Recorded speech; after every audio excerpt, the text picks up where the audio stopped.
Alright, you pokey bastards, here is the ultimate spear build. This build is exactly the same, well, almost exactly the same as the War Metamorph one, skill-wise. So if you do not want to watch it and you know what and how to build a spear, please, no need to waste your time watching this video, and I don't want to waste your time as well. You've been warned. This is the best you can get out of spear at the moment, without Tempest mod. Tempest mod I will cover in future videos, but that's a mod. Some people don't like to use mods at all, and that's perfectly fine. So without the mod, this is the best thing I could come up with for a spear. The setup is a basic one. If you watched my War Metamorph video, there are just slight changes. The biggest benefit of the spear is its range. It's the only melee weapon in the game that can attack people across 2 hexes. Not even two-handed weapon can do that.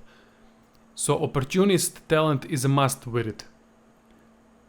You'll be able to catch enemies from far enough, and you don't even need to be right next to them.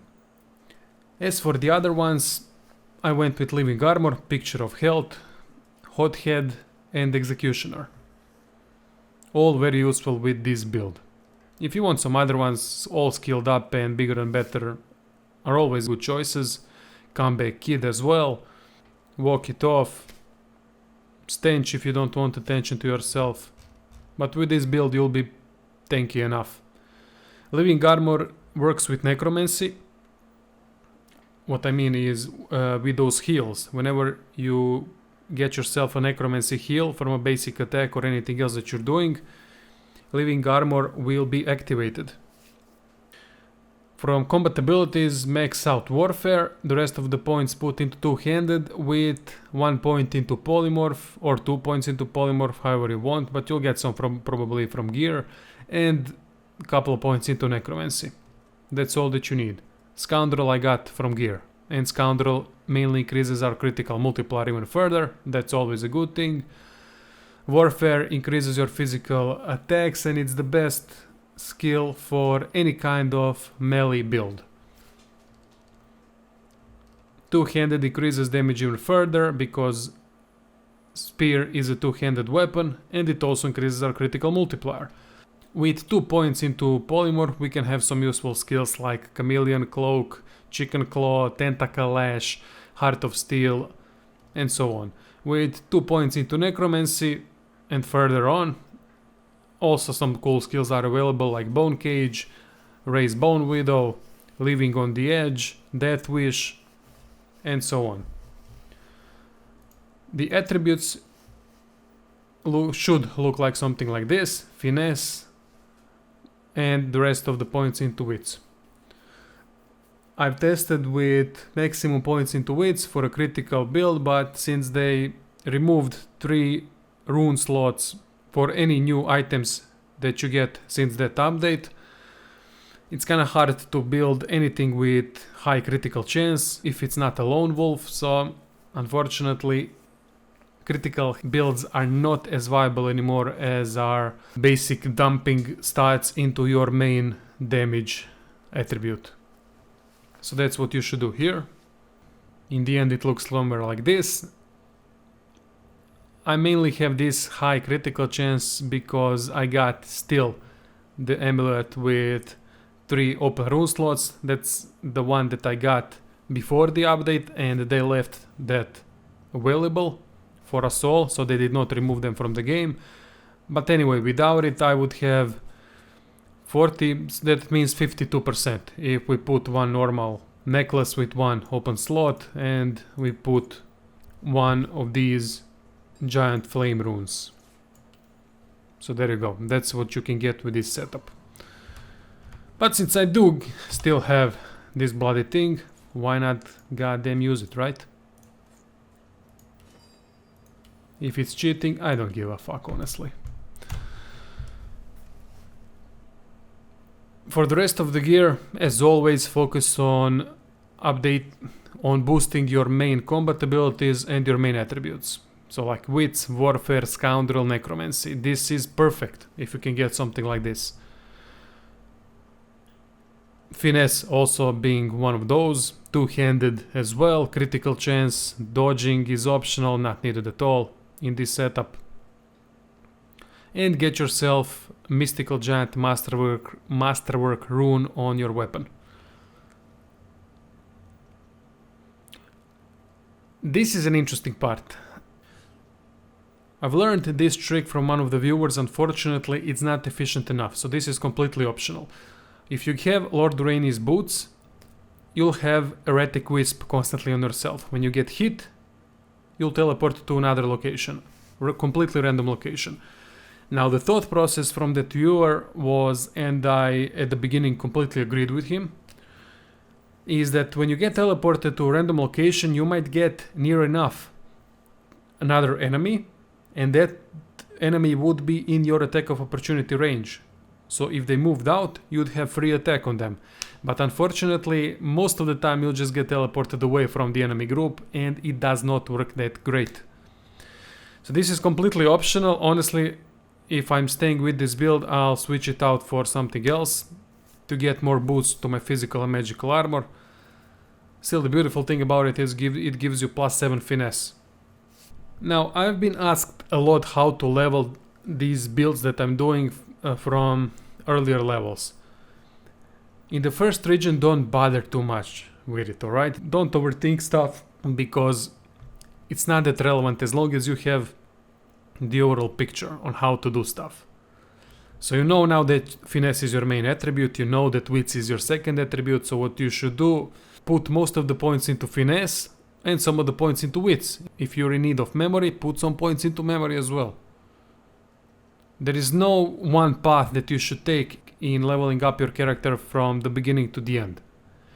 Redistribute points as you see fit. In the second region there is a respec mirror that you can use constantly if you make a mistake, so don't be too wound up on thinking that there's only one way of doing things. There's not. Same goes for combat abilities. If I was starting this from the beginning, obviously I would start putting points mainly into warfare and two-handed. If I wanted some early polymorph abilities and early abilities from the necromancy tree, then obviously I would put 1 point into these as well. So at the end of the first region, Fort Joy and Hollow Marshes, it would look something like this, depending on the level. I forgot how many levels you can get. I think it's 7, 8. Get 4 points into Warfare, 2 points into Two-Handed, 1 point into Necromancer, 1 point into Polymorph. That's it. And you just keep redistributing points as you see fit for the rest of the game. It's really that simple, guys. You can either specialize in one thing, for example, completely going for Warfare at the beginning of the game and just maximizing that. It's completely fine if you do that. It all depends on your setup. What would you like to do? What is your focus? Do you want more skills or do you want more auto attack damage? Same with talents, read them and try to comprehend what works best in the situation that you're in. I mean, Executioner at the beginning can be really powerful because it's going to give you 2 extra action points, which is a lot. Picture of Health is one of those talents that are completely useless at the beginning because you won't have many points into Warfare, so completely ditch it until the late game. Opportunist is very efficient throughout the whole game and it's a must skill for the Spear, so I would start either with Opportunist or Executioner. Up to you. Hothead, not that great at the beginning, but later on when you boost your physical and magical armor, it's going to be better. As from the skills, simple thing. Battering Ram, Battle Stomp, Crippling Blow is also good, Blitz Attack. I haven't even put all the skills to use here. From the Scoundrel tree I've used Chloroform because Chloroform scales with Finesse, so that you can break the magic armor of those low magic armor enemies and immediately put them to sleep. Very useful. Cloak and Dagger, you all know what that does. Bone Cage, a fantastic skill from the Necromancy tree that you should definitely implement into the build because we are using at least 1 or 2 points into Necromancer so that we can heal up with the attacks. Decaying Touch is optional. Chicken Claw a must in probably any physical build. Shackles of Pain very useful as well. Put Heart of Steel as well. Tentacle Lash and Skin Graft. If you want, you can go for more memory points and then putting Onslaught or something else. Tick of the Fight is very good skill as well to have. So that's it. That's what I would do. I have now Tick of the Fight, Skin Graft, Tentacle Lash. I mean, you can see, I don't need to repeat it all. That's it. That's the base build. Chameleon Cloak is extremely useful too. Typical testing spot, Paladin Bridge. I'm just going to start this time from this side so that I don't immediately get rid of those 3 enemies over here. That would make battle a lot easier. I want to make it tougher for me, and I want to get rid of the Paladin Defender as fast as I can. I'm hoping it will be done in first round. Look at the range of Whirlwind with the spear, absolutely ridiculous. I'm loving it. Usually I would use Tick of the Fight, but unfortunately only one person in it. So no point.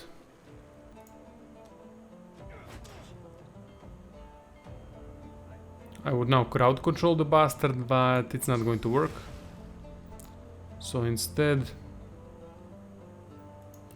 Chameleon Cloak it is.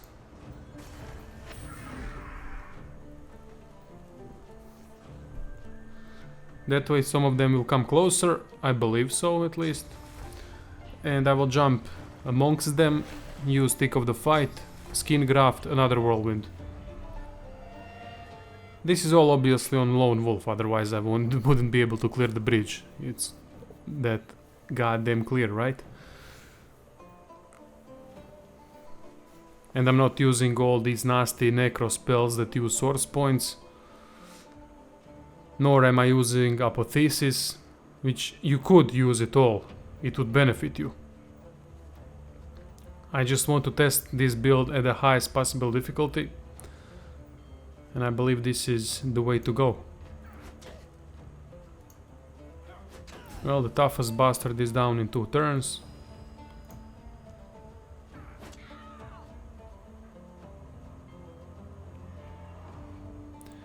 These guys can get about, if I'm not mistaken, 10,000 physical armor down in 1 turn on tactician difficulty. In that area. So if you can immediately use Bone Cage if you brought down a couple of guys if you're testing the build. I'd use Chloroform now, but it would not make a difference because this guy's got too much magic armor. So does her. With this setup at the level that I am, 21, I can destroy about 2000 magic armor. So instead I'm using Bone Cage. Not going to fuck about. Don't want to die that easily. So now I have 8000 physical armor. Should be alright. The worst thing of it all is when these bastards with shields attack you with bouncing shield. That absolutely annihilates your physical armor. But it shouldn't be a problem this time. Great, you just put down Guardian Angel and now you've just destroyed yourself in the process. And I will show you why. Tick of the Fight, boost from 3 people. And I believe I can kill this guy outright because he's got Guardian Angel.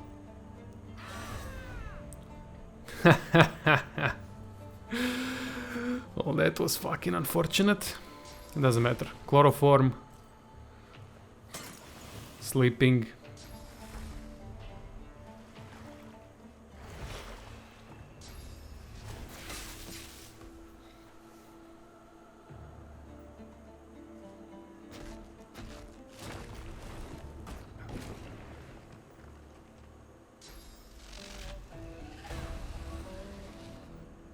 So he used Shocked to clear the sleeping status from the Paladin Protector. That's absolutely insane.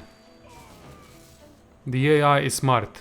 It's unbelievable. Much smarter than I am. That's without a doubt. So you can see the issues with Erratic Wisp. this thing can put you in good spots and it can put you in bad spots. So that's why I think it's a completely optional thing, up to you what you want to do with it.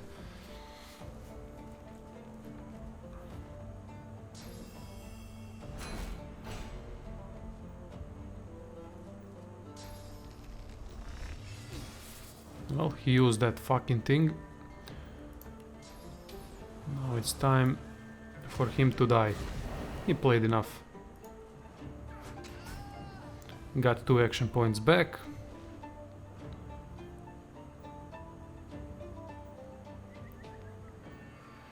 Now we have guy over here. Over here. I still have tick of the fight. So what can I do? Maybe... Oh, he's got high physical, high physical, high physical. Let's bring down this guy. Oh, fuck. Not bad, 7,000 with Battle Stomp.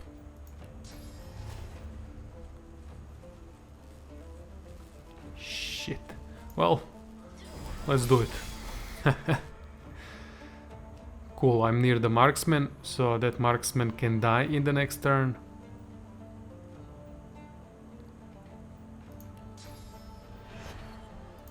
Let's use Shackles of Pain, so that every damage that I get will also be done to the marksman.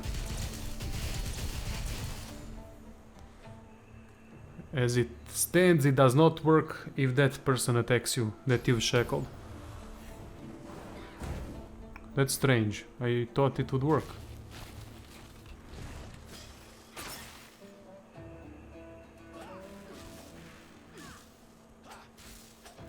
Crap, I'm stunned. That's not good.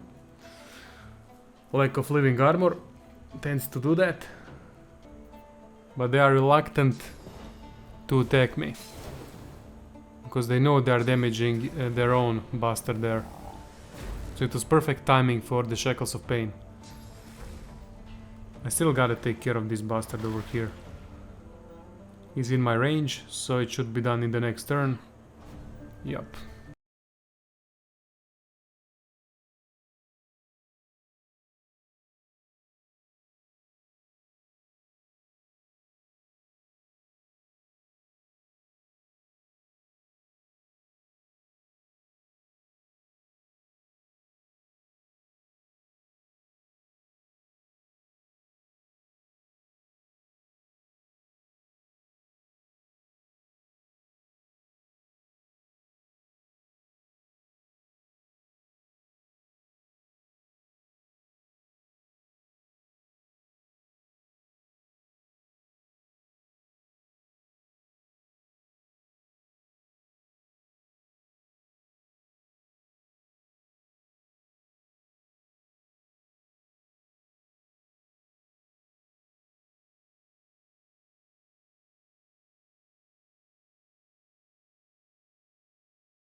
There you go, lads. Bridge done.